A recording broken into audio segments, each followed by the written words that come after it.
Rob, pre-season's effectively over now, and the business starts with the 2 pre-season games this weekend, Pirates and Dragons. What are you expecting from your boys?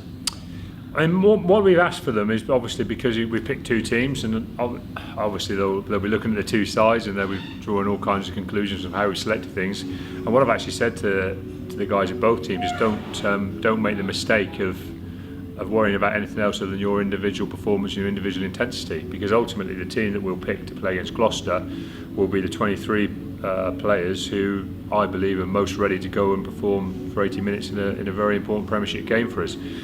Whether you're in the team that plays the Dragons or the team that play the Pirates, that opportunity is right in front of you, either to take that with 2 hands or to potentially lose that opportunity. So really for me it's down to what I expect from them as individuals more than what I expect from us as a team. Reflect on pre-season, how has it been? Has it been any different this year?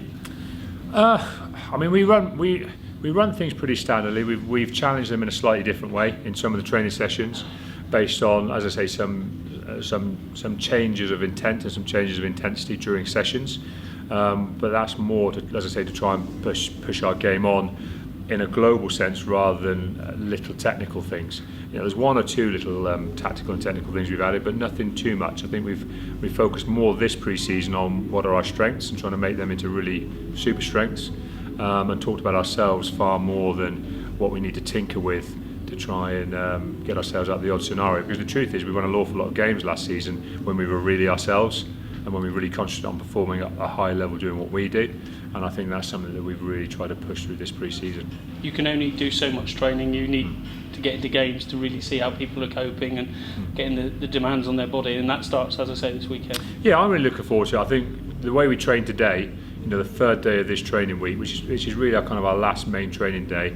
The guys will have a rest day tomorrow. They will have team run sessions on Friday, and that final little bit of prep. So really today was the day where they had to nail everything down, and they trained very, very well today. Very good intensity, good accuracy from both sides.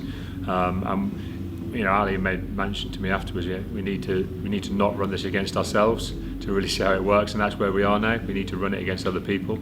It feels good at the moment. The vibe around the place feels good. The players look ready to work very hard. They've obviously worked very hard in pre-season, but now they look ready to work hard on a rugby field, and that's the bit we've got to top off before we get up to Gloucester. You'll start the season on 0 points, but you're defending champions. But what lessons have you learned from last year, Rob? You said this time last year, pre-season's gone well. Yeah, exactly, and that's why I've got to say, well, I hope we've learned some lessons based, like I say, just based on that last 5% of intensity that you need. I think that's what we didn't have. Like I said, there was no issues last pre-season. We had a decent pre-season. We've had a decent pre-season this year, but it does feel like we've been just performing at that little extra bit of intensity you need to be able to really push yourselves and drive on. And that's what I'm hoping will be the biggest change. But again, I'm not going to see that until we get into the Gloucester game. The reality is, it feels okay. Boys look like they're training very well. As I said, the scores look good. The physical intent of the players looks good. We've got a good number of fit players. Most things look positive, but Premiership is a very tough competition, as you say. It looks a little bit scary looking at 0 points. And we've got to deal with that mentally, and we've got to push ourselves on again. As always, the squad's fairly settled, but 6 new faces. And how do you feel they've integrated themselves into the squad? Very well. In a short pre-season, obviously the first few weeks, obviously they can work very hard physically in the physical elements, but often you're kind of on the back foot a little bit in the team sessions because you're kind of trying to learn patterns and plays and systems. But I think on the whole they've all settled in really, really well. I think that now we're starting to see them genuinely get up to speed and starting to run things flat out because they're starting to understand things, and that will be their challenge in these 2 games, is to express themselves individually within our patterns, within our systems, because now they're starting to gain some confidence in what they're doing.